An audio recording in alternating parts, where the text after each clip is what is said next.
안녕하세요. 성송입니다. 생기초 스타터에 오신 여러분 환영합니다. 자, 여기는 영어가 잘하는 시간 생기초 스타터입니다. 오늘은 지난 시간에 이어서 가장 중요한 얘기를 해보도록 할까요? 영어 해석 잘하고 싶으시죠? 영어를 해석할 수 있는 공식이 있습니다. 자, 75%의 순도를 가지고 있습니다. 그런데 왜 75%인지, 도대체 나머지 25%는 어디에 간 건지, 그리고 정말 이 해석 공식대로 하면 정말 해석이 되는지, 이런 거 궁금하시죠? 제대로 기초를 잡아드립니다. 자, 성정의 스테이션에서 기출을 기적으로 만들었던 노아와 함께 반드시 베스트를 향해 가는 방향성을 가지고 움직이겠습니다. 자, 그러면 오늘의 주제, 정말 중요한 거는 나중에 한다, 맛있는 건 나중에 먹는다, 즐거운 일은 나중에 시간이 지나서 한다, 아니고요. 정말 좋은 거 지금 바로 하겠습니다. 자, 해석 공식 75% 어떤 이야기인지, 첫 번째 들어가기 앞서서 복습은 생명이다. 그쵸? 복습 먼저 정리하고 가도록 하겠습니다. 자, 우리가 지난 시간에 여러분과 동사가 영어에서 제일 중요한 개념이다 라고 말씀을 드렸고요. 그 동사가 크게 두 가지로 나눈다 라고 말씀을 드렸습니다. 자, 여러분 익숙한 동사 have라는 동사가 있죠. 얘는 뭐뭐를 가지다 라는 뜻을 가지고 있습니다. go. 여러분들 이거는 뭐뭐을 가다, 어디에 가다? no. 아니죠. 그냥 가다가 맞습니다. 오케이? 자, 그러면 지렁이를 가지고 있는 요런 아이들을 이렇게 표현을 하고요. 이런 동사들 타동사라고 하죠. 타동사가 뭐였더라 이런 거 필요하지 않습니다. 생긴 모양이 이렇게 생겼잖아요. 그럼 그 자리에 뭐가 필요할까요? 지렁이가 필요하겠죠. 즉 목적어가 따라와야 되겠죠. 그 목적어는 무럭무럭 자라서 이렇게 변합니다. 목적어.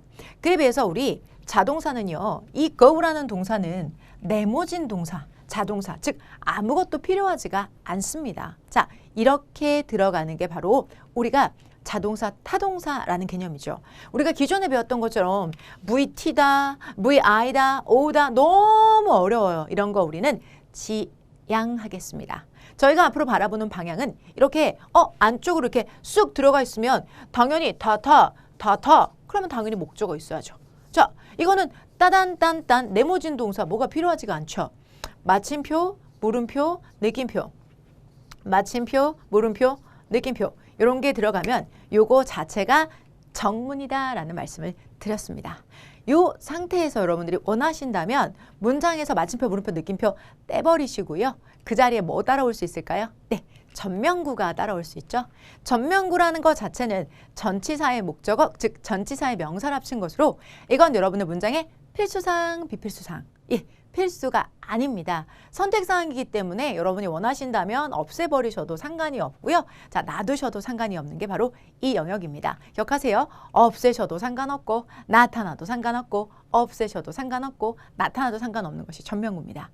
자, 그래서 이렇게 해서 우리가 영어에서는 가장 중요한 게 동사인데 그 동사라는 건 자동사, 타동사로 나눈다라는 이야기까지 여러분 함께 했었고요.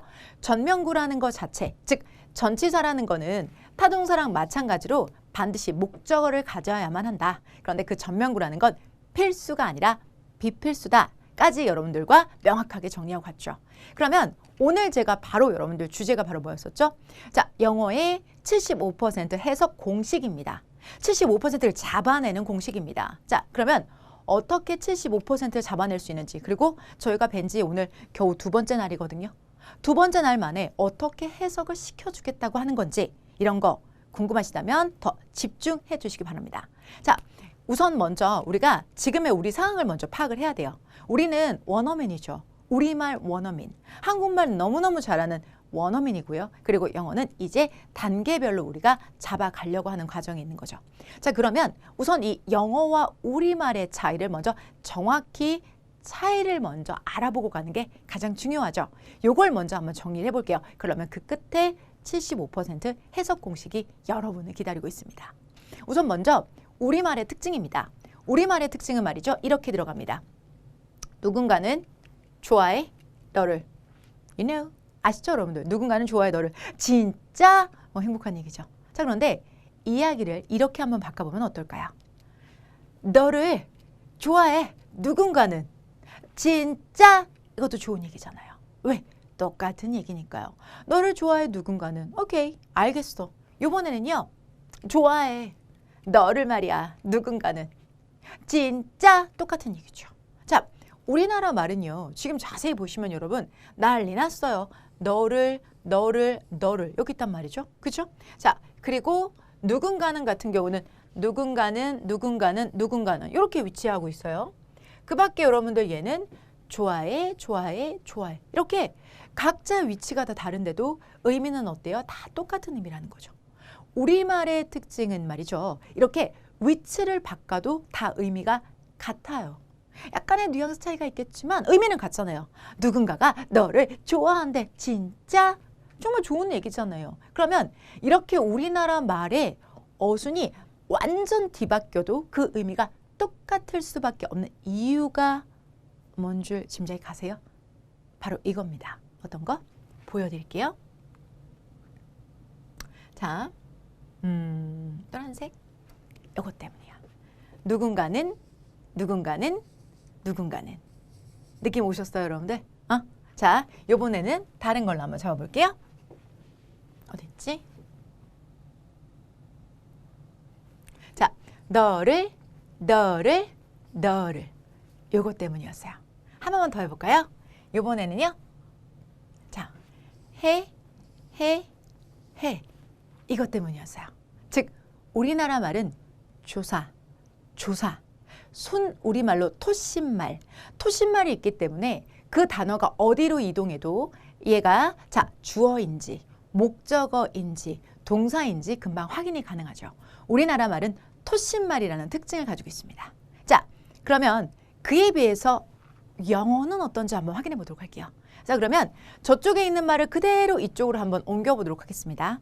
누군가는이니까 그러면 영어로 someone, right? 맞아요. someone. 자, 그 다음에 좋아해 like. 자, 너를 you. someone likes you. 이렇게 문장이 들어갔죠. 그러면 여러분 누군가는 좋아해 너를. 똑같아. 그쵸 여러분? 이번에는 똑같아요. 따단 똑같다는 거죠. 얘네 전체는 다 하나의 의미인데 그 하나의 의미랑 얘랑 똑같다는 겁니다. 오케이, 좋아요. 그런데 너를 you, 좋아해 like, 누군가는 someone, you like someone, 이건 뭘까요? 너는 누군가를 좋아해. 이건 누군가가 널 좋아해 준다는 뜻이 아니니까 같지 않아요. 그쵸? 그러면 지금 우리나라 말과 다르게 순서를 바꾸니까 영어는 같은 의미가 아니라는 거예요. 그죠? 자, 이번에 한번 가보도록 할게요. 이번에는 좋아해 너를 누군가, 좋아해 뭐죠? like. 자, 너를 you. 그리고 누군가는 someone. 이건 해석 어떻게 될까요? like you, someone. 자, 중간에 컴마가 있죠. like you. 너 같은 누군가는. 오케이. like you, someone. 너 같은 누군가는.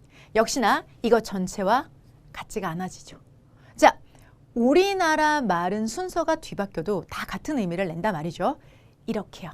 그런데 영어는 순서를 뒤바꿔서 someone의 위치가 이렇게 바뀌니까 someone의 위치가 이렇게 바뀌니까 전혀 다르게 누군가는 누군가를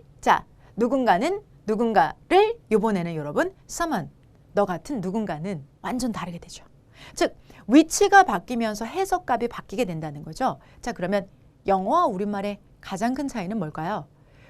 영어가 가지고 있는 특징은 자리에 따라서 해석이 달라진다는 이야기죠. 자리에 따라서 해석이 달라진다. 즉 지금 자리가 여기 있을 때, 여기 있을 때, 여기 있을 때 각각 다른 해석이 된다는 거죠. 자, 그래서 한마디로 정리하면 우리말과 영어의 가장 큰 특징은 우리말은 조사, 즉 토신말의 특징을 가지고 있고요. 영어는 자리값. 자, 제가 자리값이라고 표현했는데 이 자리값이라는 말 자체가 어디에 위치하느냐에 따라서 해석이 전혀 달라진다라는 뜻입니다. 자, 그러면 우리말의 특징인 토신말, 영어의 특징인 자리값, 이 상황이 되는 거죠. 그러면 여러분들 입장에서는 지금 우리나라 말을 너무 잘하는 거예요. 우리말의 장점의 특장점을 딱 가지고 있죠. 그리고 이제 영어는 사부작 내 걸로 만드는 단계를 단계 겪으실 거예요. 자, 그러면 여러분은 지금 어디에 위치하시느냐? 여러분들은 지금 자, 여기에 위치합니다. 여러분들은 여기. 딱 이 가운데. 우리말과 영어 이 중간에 위치하고 계신 거죠. 자, 그러면 여러분의 선택은 토신말에 집중해야 될까요? 아니면 영어의 자리값의 위치에 집중을 해야 될까요? 이제 영어 공부하는 거니까 당연히 영어죠 라고 생각하셨을까요? 여러분, 자, 우리 바닥에 5,000원짜리랑 10,000원짜리 떨어져 있으면 여러분 뭐 주실 거예요? 10,000원짜리? 아니죠. 둘 다. 자, 우리는 둘 다 줄 수 있단 말이죠. 즉, 다시 말해서 우리말의 특징을 살려서 영어를 좀 더 효과적으로 잡을 수 있다면 우린 그 선택을 해야 되는 게 맞겠죠. 네, 그래서 우리말의 특징인 토신말, 즉 조사값과 그것을 적용하는 영어의 자리값, 그게 필요한 시점입니다. 오케이? 자, 그러면 여러분이 원하는 쉽고 빠르고 정확한 해석 공식을 잡아낼 수 있다는 겁니다. 자, 우리말의 특징인 토신말, 그리고 영어의 특징인 자리값, 이 말씀을 기억해 주세요. 그리고 다음 화면을 보실게요. 에듀윌 유료 회원만의 특별한 서비스.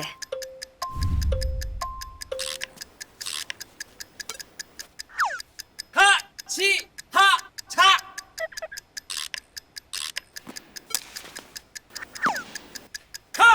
하치하차 정답! 같이 하자 친구야 에듀윌 유료 회원!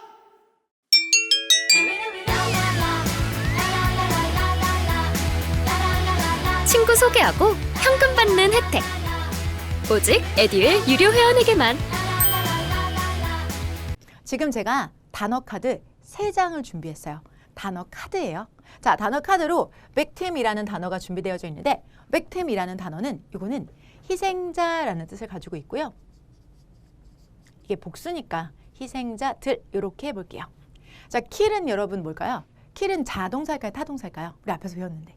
kill은 자, 우리가 보통 문장을 만들면 I kill you. 맞아요. I kill you. 내가 너 죽인다. 뭐 이런 거 할 때. 그러면 이 kill은 뭘까요? 타동사. 뭐뭐을 죽이다니까. 그죠? 뭐뭐을 죽이다. 타동사 여러분. 응? 그리고 여러분들 suspect는 여러분 용의자예요.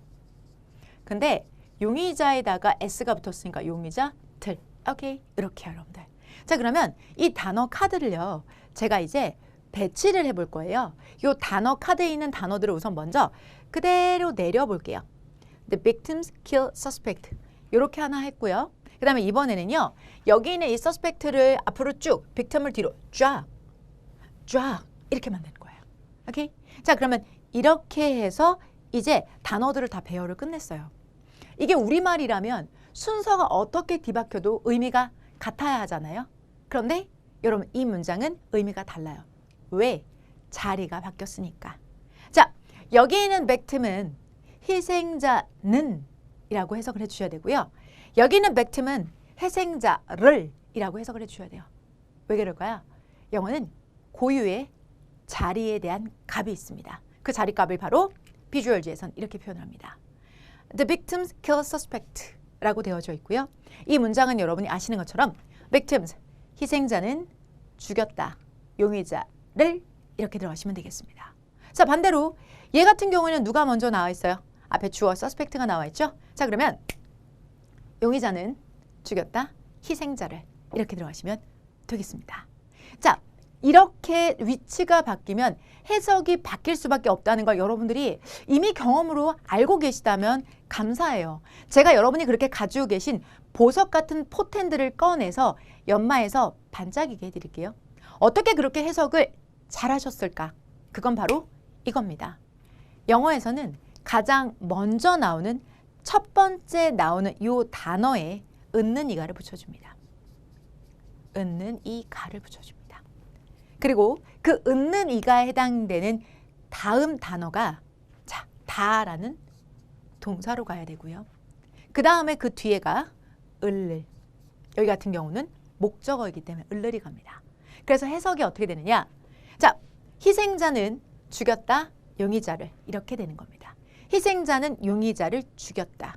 그럼 밑에 건 어떻게 되는 걸까요? 같은 원리 적용해 보실까요? 차분히. 자, suspect. 용의자죠? 그러면 용의자는 자, 은, 는, 이, 가. 함께 하실 거죠? 용의자는 kill. 뭐 했다? 죽였다. victim. 뭐를?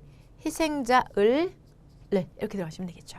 즉, 다시 말해서 여기서는 suspect. 용의자는 죽였다 희생자를 이런 뜻이 되는 거고요. 위에 거는 희생자는 죽였다 용의자를 이렇게 들어가는 겁니다. 즉 위치가 바뀌니까 이렇게 해석이 달라지는데 어머, 선생님 좀 이상하지 않아요? 희생자, 정확히는 희생자들이 죽였다 용의자를? 이상하지 않아요? 희생자는 이미 죽은 사람인데 죽은 사람이 용의자를 죽이나요? 혹시 뭐 복수극? 리벤지? 아니면 좀비가 돼가지고 막 사람들을 막 다시 죽이고 막 이러는 건가요? 네, 장르가 부산행이네요. 좀비물입니다. 지금 내용은 희생자가 복수하는 이야기니까. 그런데 밑에 거는 용의자들이 죽였다 희생자들을. 일반 범죄물. CSI네요, 여러분들. 범죄물이에요, 범죄물. 내용이 다르죠? 맞습니다, 여러분. 이걸 딱 보는 순간 그러네. 맞네. 이게 맥팀이 먼저 나오면 희생자가 죽였다니까 어색하니까 뭐 이건 복수극이겠구나 라고 본인이 바로 해석에만 따로 눈이 가는 게 아니라 내용까지도 이상하다. 너무 감각 있으신 거예요. 너무 감각 있으신 거예요. 자, 후반 가서 찬찬히 말씀드리겠지만 영어의 반은 국어입니다. 자, 그거에서 여러분들은 탁월하신 거예요. 맞아, 희생자가 어떻게 사람을 죽여 이상하다라고 느끼시는 순간 감각적이세요. 자, 이 두 가지는 자리를 바꿔서 그 자리에 맞는 해석값을 가지고 해석을 해보면 내용이 다릅니다. 그런 것들을 이제 우리는 독해라고 합니다. 그리고 국어적인 분석력이라고 합니다. 여기까지만 말씀드릴게요. 앞으로 차근차근 이야기 나눠갈 거죠. 약속 드렸던 거 기억하십니까? 단순히 기초를, 베이스를 만들어드리는 그런 강의 아닙니다. 여기서 베이스부터 베스트. 우리는 목적성이 정확하기 때문에 단순하게 여러분 이런 게 있어야 나요라는 식으로 끝날 것이 아니라 그 방향성에 맞춰서 움직일 겁니다. 결국 우리 다 독해할 거잖아요. 그죠? 그리고 우리 해석 다 잘하고 싶잖아요. 우리 안에 욕망에 답을 드리도록 하겠습니다. 맨 먼저 주어는 말이죠, 여러분. 자, 주어에는 은는이가를 붙여줘서 첫 번째 명사의 자리값입니다. 동사에는 다를 붙여주는 셈이고요. 목적어에는 을을 붙여주면 됩니다. 이렇게 우리나라 말의 조사를 이용하면 우리나라 말은 순서가 틀어져도 해석이 다 되잖아요. 그죠? 우리나라 말은 사랑해 너를 내가 사랑해 너를 사랑해 내가 상관없잖아요. 순서가 바뀌어도 상관없죠. 그걸 이용한다면 우리나라 말의 조사만 제대로 붙여준다면 이 정도 순서 뒤바뀐 건 우리 금방 할 수 있다는 거죠. 자, 다시 한번 연습해 볼게요. 희생자들은 죽였다 용의자를. 콜 복수국.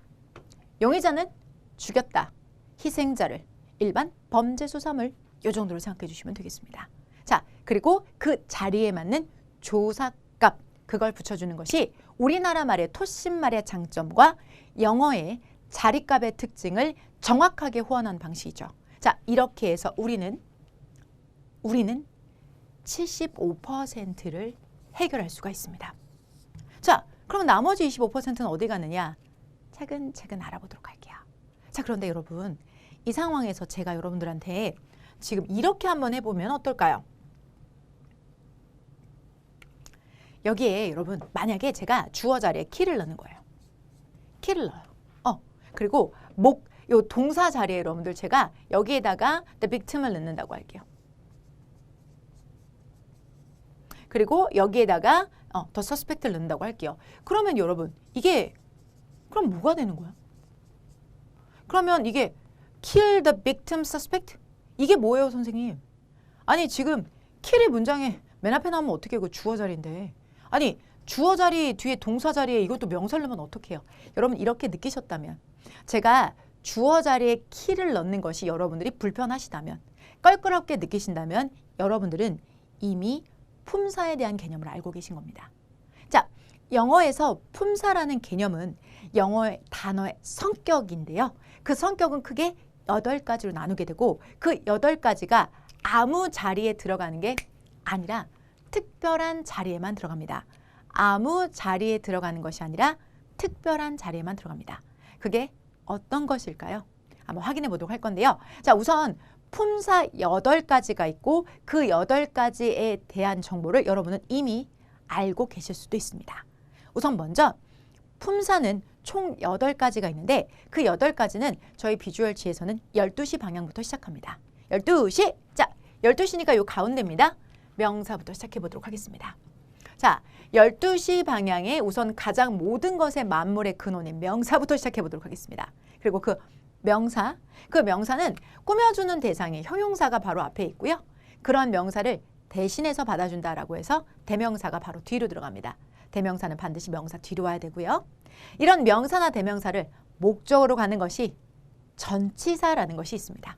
그리고 또 이런 명사나 대명사를 주어로 갖는 동사라는 것이 있습니다. 동사는 뒤에서 수식해주는 부사라는 게 바로 뒤로 따라 들어오고요. 와, 거의 다 됐어요. 와우, 읍스, 알라, 브라보 라는 말들이 여기 감탄사로 하나 더 들어갑니다. 그리고 마지막에 여기 한 칸만 채우면 끝이다. 맞아요, 여러분들. 이 자리가 바로 뭐가 될까요? 네, 한 칸을 채워서 연결해주는 역할을 해준다라고 해서 연결해주는 접속사까지 들어갑니다. 저는 지금 국제기호인 이니셜을 사용했는데요. 우리말로도 다시 한번 정리해드리도록 할게요. 여기에 n에 해당되는 명사, 그리고 자 명사를 꾸며주는 형용사, 형용사와 명사 같은 것들을 나중에 한 번에 한 단어로 잡아주면 대명사가 되겠고요. 그런 대명사나 명사를 목적으로 갖는 전치사, 또한 이런 명사나 대명사를 주어로 갖는 동사, 동사를 뒤에서 열심히 꾸며주는 부사, 그리고 이렇게 문장이 거의 다 됐습니다. 감탄사 하나만 이어주면 전체적으로 연결됩니다. 접속사까지 해서 총 8가지 품사가 있습니다. 이런 8가지 품사는 단어의 특성값이고요. 이런 8가지 품사는 4가지 자리에 들어가게 됩니다. 잠깐만. 선생님, 저는 8가지 품사 아직 잘 모르는데요. 여러분, 8가지 품사가 영어의 주제예요. 그래서 왜 과 하나를 보면 과 하나가 형용사, 과 하나가 분사, 과 하나가 동사인 것처럼 하나의 주제를 가지고 깊게 아주 자세하고 친절하게 알려드릴 거고요. 여기에서는 8가지가 있다. 그런 8가지의 대표적인 단어들 하나씩 한번 넣어볼까요? 여러분 명사니까 이름 붙일 수 있는 거 F, 정해 이런 거 다 명사죠. 그죠? 자, 대명사로 한다면 F를 받아주는 거니까 그것, 정해를 받아주니까 she 이런 게 되는 거죠. 그죠? 자, 그러면 그걸 꾸며주는 형용사 사과한상한데 red, 붉은 사과가 되는 거죠. 문제될 거 있겠어요? 아니잖아요, 여러분들. 자, red가 되는 거고 그런 사과, 이런 사과를 바라보는, 사과를 향해 at이나 to 같은 것들이 바로 전치사가 되는 거죠. 그리고 그런 주어가 어떤 행위를 하는 거, 동사, 예를 들어서 is라는 동사도 있을 수 있겠고 play 같은 동사도 있을 수 있겠고 이런 동사 가능하겠죠. 자, 부사라는 것 자체는 그러면 예를 들어서 marry, 이 동사의 상태를 꾸며주는 것, marry 이런 것들이 들어가는 것이 바로 부사에 해당이 되겠죠. marry, only 이런 애들 하나씩 주제를 잡아서 정리해 보도록 할게요. 자, 감탄사 와우 이런 거, 접속사 여러분 대표적인 거 and 이런 게 바로 팔품사입니다. 이런 8가지 품사는 자리값, 방금 말씀드렸죠? 자리값, 그 자리값에 배정이 됩니다. 그런데 배정이 되는 그 과정을 보소. 대박이에요, 여러분. 여기 있는 8가지 중에서 위에 있는 4가지는 필수적으로 사용이 되고요. 밑에 있는 4가지는 부름을 받지 못합니다. 자, 그러면 위에 있는 4가지는 필수적으로 사용이 되는데 밑에 있는 4가지는 왜 부름을 받지 못하는 걸까요? 우선 배정을 하면서 한번 확인해 보도록 할게요. 8가지 품사가 4가지 자리값에 들어갑니다.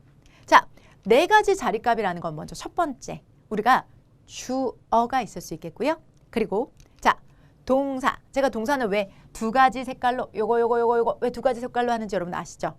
동사는 자동사와 타동사로 크게 나눕니다. 타동사 같은 경우는 반드시 뭘 갖는다 그랬죠? 그쵸? 지렁이라고 하셔도 되고요. 목적어라고 하셔도 좋습니다. 자, 그래서 주어, 동사, 목적어까지 준비되어져 있습니다. 자, 이게 영어의 전체 요소는 4가지거든요. 근데 그 4가지 중에서 하나, 둘, 셋, 넷. 4번째 것까지는 완성이 돼야 되는데 이 마지막에 이 4번째 것이 우리나라 말에는 없습니다. 그게 바로 보어입니다.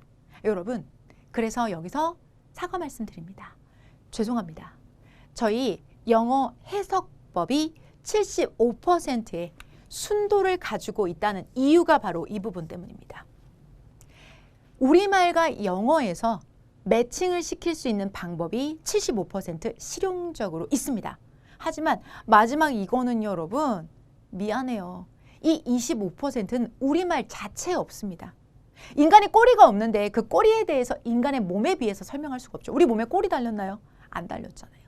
그죠? 자, 그와 마찬가지로 우리에게도 없는 것, 우리말의 우리 몸의 꼬리와 같은 것이 우리말의 이것, 보어입니다. 그래서 보어는 우리말에 없습니다. 그래서 보어는 문장 안에 나왔을 때 어떻게 처리하는 것이 가장 현명한지까지도 짚어드릴 겁니다. 자, 이 75%만 아시면 영어의 해석의 즉 75%, 즉 전체 중에서 거의 대부분이 된다는 말씀입니다. 이해되실까요?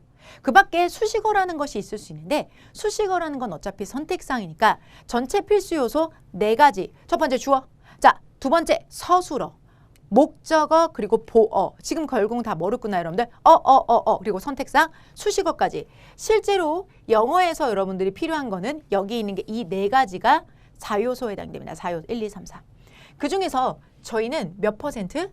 75%에 해당되는 주, 목, 보, 주, 서술어, 목적어까지를 잡아드립니다. 어떻게 잡을 수 있느냐? 주어는 여러분들 은는 이가만 함께 하시면 됩니다. 자, 술어는요. 다를 붙여주시면 됩니다. 목적어는요. 을을. 그리고 하나만 더 알려드릴게요. 영어는 을을도 되지만 에게도 있습니다. 에게. 그리고 보어는 여러분 미안해요. 보어는 우리나라 말에는 없어서 점점점이라고 해석을 하시면 됩니다. 그건 도와드릴게요. 그리고 수식어는 선택사항입니다. 자, 그렇다면 여러분, 자, 이 4가지 자리는 고정값이에요. 이 4가지 자리는 고정값이기 때문에 변하지 않는 4가지 자리. 거기에 8가지 품사가 들어갑니다. 어떠한 방식으로 들어가느냐? 자, 기억해 보세요. 이렇게 들어가시면 됩니다. 실제로 여러분들 여기에 지금 요 4가지, 위에 있는 이 4가지 위주로 여러분들 들어간다라고 말씀을 드렸는데요. 자, 그 4가지에서 우선 먼저 여기 명사와 대명사를 합쳐서 우리는 뭐라고 하냐면 그냥 N이라고 표시를 해요. 명사, 대명사, 여기도 N이 있고 여기도 N이 있어서 크게 N이라고 표시하는데 이 N이 들어갈 수 있는 자리는 주어 자리, 목적어 자리, 그리고 보어 자리에도 N이 들어갈 수가 있습니다. 주어 자리, 목적어 자리, 보어 자리에도 N이 들어갑니다.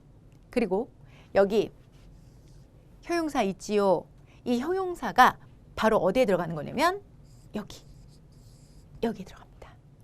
여기 즉 보어 자리에 들어갈 수가 있습니다. 오케이? 자, 그러면 우리가 지금 이것도 썼고 이것도 썼고 이것도 썼으니까 나머지 동사만 들어가면 되는데 동사는 어디? 당연히 여기밖에 안 들어가죠.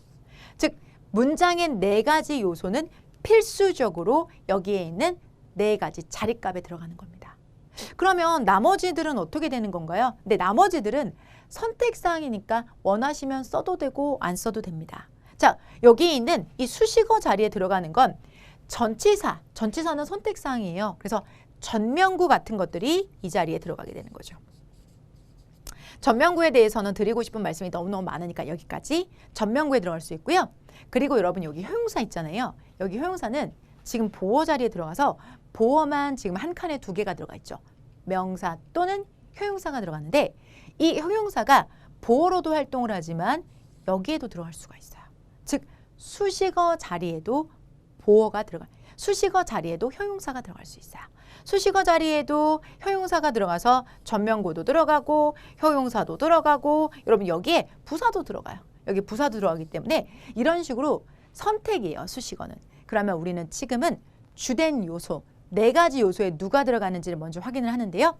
주어 자리에는 명사가 들어가고요. 그리고 동사 자리에는 동사가 들어갑니다. 목적어 자리에는 명사가 들어가고요. 그리고 보어 자리에는 명사 또는 형용사라고 기억해 주시면 되겠습니다. 수식어는 옵션. 이 4가지를 먼저 여러분 걸로 완전히 가져가 주세요. 자, 먼저 외우실 시간 5초만 드릴게요. 자, 외우시는 시간 5초. 외우셨어요? 자, 지금 대답해 주셔야 돼요. 지금, 나중에는 없습니다. 왜? 이걸 근간으로 살을 붙여 나갈 거니까요.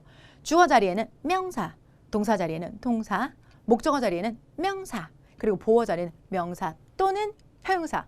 Right? 괜찮아요. 자, 그러면 다시 한번 표로 정리해 보도록 하겠습니다.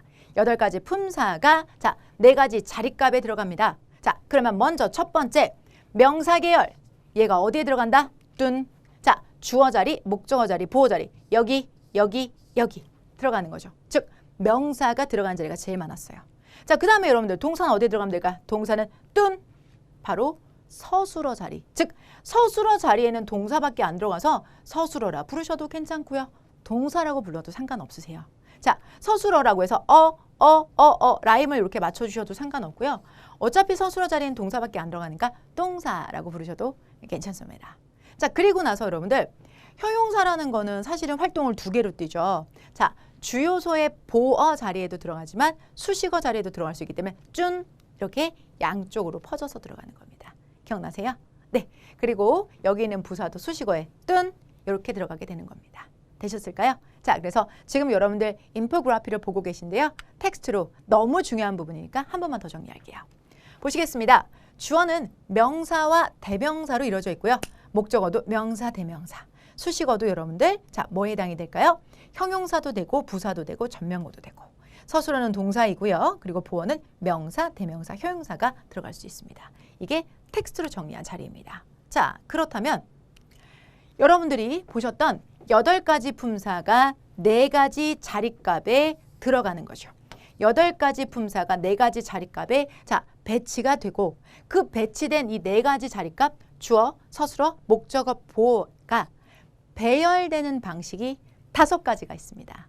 그 배열되는 방식이 바로 이것이죠. 에듀윌 도서 중에 6개년 기출 문제집이 가장 많이 도움이 되었습니다. 마지막 모의고사에서는 파이널 봉투 모의고사가 도움이 되었는데 QR코드를 통해서 자동으로 채점을 해주고 성적 분포를 알려주어서 다른 수험생들과 비교를 할 수 있는 점에서 도움이 많이 되었습니다. 에듀윌 책으로 공부하셔서 좋은 결과 있으셨으면 좋겠습니다. 파이팅! 에듀윌은 합격이다. 여러분 학교 다니실 때 이런 말씀 많이 들어보셨을까요? 완전 자동사, 불완전 자동사, 완전 타동사. 그런데 여러분 이런 복잡하고 어려운 말들이 사실은 왜 나온 거냐면 지금 여러분이 보셨던 4가지 요소 주어, 동사, 목적어, 보어. 주어, 동사, 목적어, 보어가 배열이 되면 이런 형태가 나오는 거예요. 우선 먼저 모든 문장에는 있는 이가를 붙여줄 수 있는 누가 올까요? 주어가 오죠. 주어가 오고 난 다음에 그 다음에 여러분들 동사가 오는데 우리가 목적어 없이 쓰는 동사는 자동사라고 하잖아요. 그런데 자동사라고 불러야 될 자리에 완전 자동사? 넌 뭐니? 얘가 완전 자동사라고 불려지게 된 배경이 있어 여러분.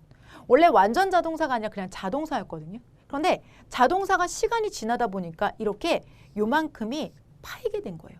요만큼이 부서져 버려서 불완한 형태가 돼버리니까 얘는 하나는 완전 자동사라고 부르는 거고 야, 너 불완전하다. 불완전 자동사라고 부르게 된 거죠.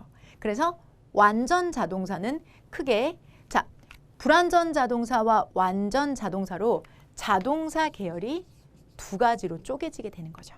원래는 자동사 하나밖에 없었어요. 그래서 제가 앞에도 크게 2가지라고 거듭 강조했던 이유가 바로 이 부분입니다.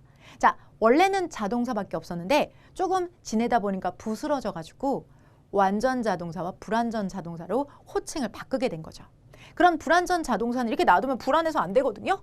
쓰러지지 않게 탁 받쳐주는 게 있죠. 또는 이게 바로 보어입니다. 우리말에는 없는 그것 보어이지요. 그리고 자, 이번에는 여러분 타동사. 타동사는 반드시 우리가 목적어를 갖잖아요. 그러면 타동사, 목적어. 아, 그런데 이번 타동사는 왜 또 완전이란 말을 붙여요? 타동사도 원래는 타동사 하나밖에 없었는데 이게 시간이 지나다 보니까 어떨 때는 자, 완전 타동사라고 불려서 목적어 하나를 갖는데 얘 봐라, 얘 봐라. 목적어가 2개다. 목적어를 2개를 갖는다라고 해서 수여동사라는 타동사 계열이 하나가 분화가 된 거고요. 이번에는 동사라고 해서 목적어 딱 왔는데 아우, 얘 부실한 것 봐. 어머, 얘 부실해서 여기 요만큼 비는 것 봐. 요 비는 자리를 메꿔주기 위해서 보어가 딱 나타나줘야 되고 이런 동사들을 우리는 불완전 타동사라고 부르게 된 거죠. 그래서 여러분 학교 다니실 때 완전 자동사, 불완전 자동사, 수요동사 이런 멘트를 많이 들어보셨을 거예요. 그런데 그것들에 대해서 시선을 살짝만 바꾸시게 되면 실제 자동사와 타동사로 크게 나눠지는데 그 자동사가 다시 두 가지. 완전 자동사, 불완전 자동사. 타동사가 다시 세 가지. 어떤 경우 완전 타동사, 수요 동사, 불완전 타동사로 이렇게 파생되게 되는 거죠. 그러면서 문장은 조금 더 다양하고 그리고 의사 표현이 화자 입장에서 정확하게 되도록 변화가 된 겁니다. 즉, 내가 왜 맨날 완전 자동사 이런 거 왜 배워야 돼? 왜 배워야 되는 게 아니라 자, 우리가 품사를 알고 요소를 알면 그것에 따른 방식이 5가지 방식이 있다라는 거죠. 8품사, 4요소, 5형식. 그게 바로 이렇게 나오게 된 거죠. 되셨을까요? 자, 그래서 여러분들 여기 들어가 있는 이런 멘트들, 수요동사가 뭐였더라? 이런 생각 다시 하시잖아요. 아니에요, 여러분들. 그러면 그건 실전에 써먹을 수 있는 전술이 못 됩니다.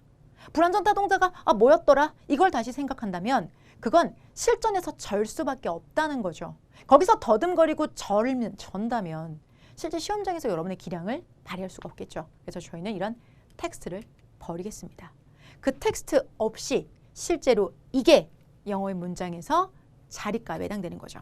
여기에다가 여러분 이것만 탁 해주시면 돼요. 자, 주어 자리죠. 주어 자리에는 여러분들 명사가 들어간다고 했습니다. 저 좀 색깔 센 거 쓸게요. 명사 계열. 그리고 동사 계열에는 당연히 동사 들어가겠죠. 동사. 오케이? 자, 보호 자리엔 뭐 들어온다고요? 네, 명사 또는 효용사. 요것만 2개 들어가요. 자, 이렇게 특징이 있는 게 바로 보호고요. 자, 그 다음에 여러분들 여기에다가는 뭘 붙여주시면 될까요? 자, 여기는 명사, 여기는 명사, 여기는 명사, 여기는 명사, 여기는 명사 또는 효용사. 대박. 명사가 너무 많이 보인다. 그럼 문장에서 갑은 명사구나. Nope.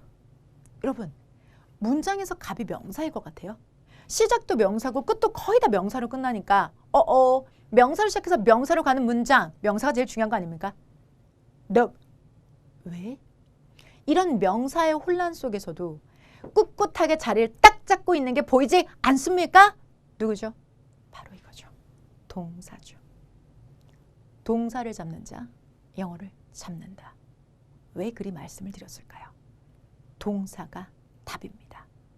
동사 앞뒤로 많은 명사들과 이것저것들 혼란스러운 상황이지만 딱 동사만 잡으면 그것을 중심으로 앞뒤 문장이 펼쳐진다는 거죠. 오케이? 제일 많이 보이는 게 갑이 아니라 그 혼란 속에서 누가 중심을 잡고 있는지를 잡아내셔야 되는데 영어에선 그게 바로 동사입니다. 오케이? 자, 그 동사를 중심으로 문장은 재편되게 되는 거죠. 여기에 마침표, 물음표, 느낌표를 딱 쳐주면 그게 바로 문장의 종류가 되는 겁니다. 그리고 우리는 그걸 읽고 해석해야 하죠. 그래서 이때 75% 순도의 영어 해석법이 나타납니다. 그건 여러분이 우리말에 있어서 원어민이기 때문에 못하실 수 없고 틀릴 수 없고 헷갈릴 수가 없습니다. 그걸 이용하는 것이 바로 비주얼 잉글리시, 눈으로 보고 이해하는 영어입니다. 주어 자리에는 여러분, 자, 제가 여기에다가 색깔을 조금 바꿔서 해볼게요. 은는 이가를 붙여주시면 됩니다. 동사에는요, 다. 여러분 이것도 다. 그런데 주를 붙여주면 조금 편해요. 주를 붙여주면 조금 편하고요. 그리고 이것도 다입니다. 보어는요, 해석이 미안해요. 25%가 바로 얘입니다. 점점점이라고 해석을 해주시고요. 그 점점점이라는 것이 어떻게 해석되는지는 알려드릴게요. 목적어 자리는 을을이라고 해석해 주시면 됩니다. 자, 여기 있는 목적어에는 에게, 좀 특이하죠? 첫 번째 거에는 에게, 그리고 뒤에는 을을 해주시면 됩니다. 자, 우리가 이런 것들을 무슨 간접 목적어, 직접 목적어 그런 말씀 모르셔도 돼요. 나 중학교 때, 고등학교 때 그런 거 너무 헷갈렸는데 괜찮아요. 제대로 잡아드릴게요. 에게, 을을이라고만 해주시면 됩니다. 오케이? 진짜 괜찮은지 보여드릴게요. 여기 예문이 있습니다. Show me the money. Show me the money. 자, 여러분들 많이 나오는 어떤 프로그램 이름이죠. 그런데 그 Show me the money라는 표현에서 요게 이거 그냥 힙합 뭐 이렇게 경연 프로그램 컨테스트 아니야? 여러분, 그 맞아요. 그런데 왜 제목이 그렇게 들어갔는지 그 궁금하지 않으세요? show me the money. 자, show라는 동사는 지금 여기 나와 있는 요 동사예요. 요 동사. 우리가 편의상 이런 거를 첫 번째 동사, 두 번째 동사, 세 번째 동사, 네 번째 동사, 다섯 번째 동사, 네 번째 동사라고 합시다. 네 번째 동사는요. 지금 show라고 준비가 되어져 있고 그 다음에 명사 두 개를 연이어서 갔습니다. 명사 두 개. 진짜네. 명사. 연이어서 두 개 가지면 몇 번째 형식? 네 번째 형식으로요. 첫 번째 목적어, 두 번째 목적어를 갖습니다. 그리고 끝에다가는 각각 뭘 붙여주기로 했죠, 여러분들? 이렇게요. 자, 여기다가는 다. 그런데 주를 붙여주시면 편하다고 했었죠. 그래서 주다, 에게, 을를. 자, 그러면 여기에다가 해석을 한번 해볼게요. show, 보여주다. 누구에게? 나에게. 무엇을? 돈을. 이렇게 해석해 주시면 됩니다. show, 보여주다. 누구에게? 나에게. 무엇을? 돈을. 이렇게 해주면 show me the money. 나에게 돈 좀 보여줘. 주어가 따로 없죠? 선생님 주어는 어디 갔습니까? 예, 주어는 명령문이라서 쓰지 않았습니다. 명령문. Don't worry, be happy. Don't worry, be happy. 주어가 따로 없죠? 걱정 마. 행복해야 돼. 이런 것처럼 주어가 따로 없는 걸 명령문이라고 하고요. 여기서는요. 너라는 말이 빠져있고 show, 보여줘, me, 나에게 the money, show me the money 라는 문장이 만들어지게 된 거죠. 이게 바로 show me the money 라는 문장이 사형식 수요동사라는 겁니다. 사실 여러분 이런 사형식 수요 이런 건 몰라도 돼요. 네 번째 문형으로 이렇게 자 주다, 보여주다, 나에게 돈을 이렇게 해석하실 수 있으시면 되고요. 거기에다가 한 숟가락 더 얹은다면 자 우리가 이런 거죠 여러분들. 나한테 돈 좀 보여주라. 나도 돈 좀 한번 벌어보자. 자, 돈 좀 벌자고. 이런 표현 정도이고요. 자, 그 경연 컨테스트 프로그램이 그 TV 프로그램에서 경연하는 래퍼들이 스스로가 어떤 본인의 역량을 보여주고 그것을 공연비로 매기는 그 과정 때문에 Show me the money라는 의미의 제목이 중의적으로 붙게 된 거죠. 자, 프로그램은 관심 없으세요? 네, 프로그램은 중요하지 않습니다. 여기서 Show me the money가 이 네 번째 형식이라는 게 중요한 거고 우리가 이 문장을 해석하기 위해서 우선 show라는 것이 문장에서 뭐다? 동사라는 것. me라는 것이 명사라는 것. the money가 명사라는 걸 알아서 그 자리값에 명사 두 개가 연이어지는 게 바로 뭐야? 이거밖에 없다는 거죠. 뭐요? Show me the money. 이렇게 됐다는 걸 확인했다는 거. 그게 제일 중요합니다. 즉 품사를 알아야 문장에서 몇 번째 형식인 걸 알고 거기에 어울리는 조사값을 이쁘게 붙여줄 수 있다는 거죠. 그게 바로 해석의 원리가 되겠습니다. 그 해석의 원리를 이용하신다면 우리말을 문제없이 사용하는 당신이 해석을 못할 리가 절대 없습니다. 걱정하지 마세요. 할 수 있게 해드릴게요. 자, 이게 바로 문장에서 이 네 번째 형식입니다. 다섯 번째 형식은요? 다를 붙여줍니다. 어떻게 해요? 그리고 를, 그리고 여기는 점점점. 이 점점점, 이 석연치 않은 아이들까지 싹 다 잡아드리도록 하겠습니다. 그래서 여러분의 75%가 저절로 되는 해석이라면 25%를 만들어서 정성 들여서 100% 순도 해석을 만들어 드리도록 하겠습니다. 자, 기억하세요. 이 끊어지는 단위의 조사, 은는 이가를 붙여주십시오. 다, 을를, 다, 에게, 을를, 다, 을, 그리고 점점점. 이렇게 해서 여러분들이 문장에서 반드시 읽고 그리고 문제를 풀 수 있게 도와드리겠습니다. OMR 카드에 마킹하는 여러분의 손에 힘이 빡 들어갈 수 있게 베이스부터 베스트까지 잡아드리겠습니다. 단순하게 베이스만 잡지 않습니다. 입시라는 그 순간까지도 같이 가겠습니다. 자, 문장에서 8가지 품사를 배우는 이유, 4가지 요소를 정리하는 이유, 5가지 형식까지 함께하는 이유는 바로 이렇습니다. 자, 시쳇말로 품사다, 자, 요소다, 형식이다라는 말이 여러분한테 내가 이걸 꼭 왜 해야 돼? 라는 생각을 드실 수 있어요. 현명하십니다. 왜 해야 될까요? 모르면서 공부하는 건 아무 의미가 없습니다. 모르면서 화면을 본다는 건 의미가 없습니다. 즉, 8가지 품사가 자, 4가지 자리값의 배정을 받게 되는 거고요. 그것들을 나열한 방식이 5가지이기 때문에 우리는 이것을 하는 겁니다. 자, 그래서 8품사 4요소 5형식을 항상 먼저 배우게 되는 거죠. 자, 여러분이 기존에 토익, 또는 수능을 공부하셨다면 실제로 여러분의 품사 요소 형식에 대해서 그렇게 중요하게 여기지 않고 시작하셨을 수도 있습니다. 이런 게 있어요. 뭐 이런 게 있어요 정도가 아니라 여러분이 앞으로 보실 공시에서는 이것들을 얼마나 섬세하게 잘 다루느냐가 곧 점수로 합격으로 결정이 됩니다. 그래서 우리는 이 시점에서 너무 진지할 수밖에 없습니다. 자, 왜 배우는지 확인하셨고 그리고 중요한 순서로 동사부터 배우기 시작했습니다. 그리고 품사의 필요성을 각인하고 그리고 5가지 형식까지 함께 했습니다. 그 5가지 형식에 대해서 자세하게 알아보는 시간 바로 준비되어져 있습니다. 그리고 오늘 우리가 배운 것만큼을 바로 배우고 익히는 시간 준비했습니다. 지난 시간에 여러분 함께 했었던 그 문장들 그대로입니다. 해당되는 동사가 자동사인가요? 타동사인가요? 라는 질문을 드렸습니다. 그런데 이번에는요. 얘가 품사가 무엇일까요? 라는 질문을 드리려고 합니다. 해당 문장의 품사는 어떻게 될까요? 여기 pick이라는 뭐가 있을까요? pick me up, pick me, pick me, pick me up. 그렇죠? 자, 나를 뽑다? 그러면 이 나가 뭐가 될까요? 명사가 되는 것이고 그리고 pick이 뭐가 될까요? 동사가 되겠죠. 그런데 명사를 가졌으니까 이거는 무슨 동사? 자동사, 타동사? 그렇죠. 타동사입니다. 타동사 pick이 되는 거죠. 오케이?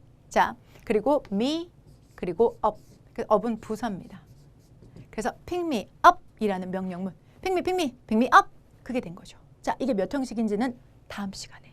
여기서는 오늘은 포인트가 여러분들이 품사, 동사, 명사, 부사를 잡아내는 그게 오늘의 포인트입니다. 오케이? 자, 이어지는 파트는요. 자, 여기 I 이게 뭘까요? 품사가? 품사만 그냥 말씀하시면 됩니다. 예. 자, 명사이고요. remember 동사입니다. you는 여러분들 역시나 뭐가 될까요? 명사죠. 그러면 앞에 나오는 명사가 주어고 뒤에 나오는 명사가 목적을 하면 얘는 타동사겠죠. 거기까지만. 오케이? 자, 요번에는요. They come from England. They. 자, 앞에 나와 있는 명사, 그런데 대신해주는 명사, 대명사입니다. 그리고 come이라는 동사 뒤에는 from England라는 아이코 전치사 그리고 명사가 왔네요. 일명 전명구죠. 전명구가 왔으니 얘는 당연히 동사인데요. 동사 중에서도 자동사인 것까지만 기억해 주시면 되겠습니다. 자, 대명사, 자동사, 전치사, 명사. 여기까지고요. 자, 밑에 Let me introduce myself. 난 내 소개를 좀 하려고 해. 라는 문장이죠. 자, me라는 명사가 왔는데요. 이런 대명사를 불렀다 하여 let은 동사입니다. 동사 중에서도 뒤에 목적을 가져왔으니까 타동사 계열이고요. 그 다음에 introduce라는 말 자체는 동사지요. 네, 동사이고요. 뒤에 대명사인데요. 이게 뒤에 가서 뭐 준동사, 뭐 원형부정사 이런 건 나중에 얘기합시다. 지금 중요하지 않고요. 아, 얘는 동사구나. 자, 동사인데 어떻게 한 문장 안에 동사가 2개나 들어가지? 이런 거 차근차근 다 짚어드릴 겁니다. 자, 이게 품사상 동사고 목적어 있으니까 타동사다까지만 기억해 주시면 되겠습니다. 마지막 문장. You tell me that you love me. Tell me, tell me. 나를 사랑한다고. 그 문장이네요, 여러분들. 다 노래네요. Pick me up. Pick me, pick me, pick me up. Remember me. Remember you. 그 다음에 You tell me that you love me. Wonder Girls. 이 문장까지. 해당 문장에서도 여러분 얘가 대명사고요. tell이 동사입니다. 그런데 명사를 가졌으니까 얘는 타동사이고요. 와, 이게 정말 특이한 경우인데요. 요게 여러분 기억하세요. 접속사입니다. 그리고 you가 대명사, love가 동사, me가 명사. 이렇게 해서 문장에서는 우선 먼저 품사를 파악해야지만 문장의 형식을 파악할 수 있습니다. 자, 세상에 있는 모든 단어에 이름을 붙입니다. 그것이 품사이고 그 품사는 일정한 자리값에 배정을 받습니다. 그 배정된 문장에서 배열 방식에 따라서 5가지가 나오게 됩니다. 그것이 8품사 4요소 5형식. 독해 원하시죠? 문제 맞추고 싶으시죠? 읽으셔야 합니다. 읽기 위한 해석 공식, 우리말과 영어의 차이를 간극을 이용하시면 모두가 읽을 수 있습니다. 자, 오늘은 품사를 왜 해야 하는지 그리고 그 품사부터 시작되는 75% 해석 전공법을 여러분 함께 하셨습니다. 그리고 그것들을 기점으로 저는 이 작은 스노볼 이펙트부터 굴려서 큰 눈덩이, 눈사태를 만들어 드리도록 하겠습니다. 자, 그 눈사태 이전에 복습! 복습은 생명이다. 첫 번째, 우리말은 조사, 그리고 영어는 자리값이 가장 중요하다. 잊지 마시고요. 자, 팔품사가 4가지 자리값에 배정이 됩니다. 그 팔품사의 배정 잊지 마시고요. 그리고 그 자리값이라는 것은 우리말의 해석에 어울리는 토신말, 즉 조사를 갖는데요. 즉 주어에는 은는이가, 그죠? 동사에는 다, 목적어는 을를, 그리고 보어는 점점점. 그래서 이 보어 빼고 75%는 오늘 이 시간에 딱 저와 함께하는, 오늘 다소 길었지만 2강까지만 함께 하셔도 함께 하실 수 있습니다. 나머지들이 궁금하지 않으세요?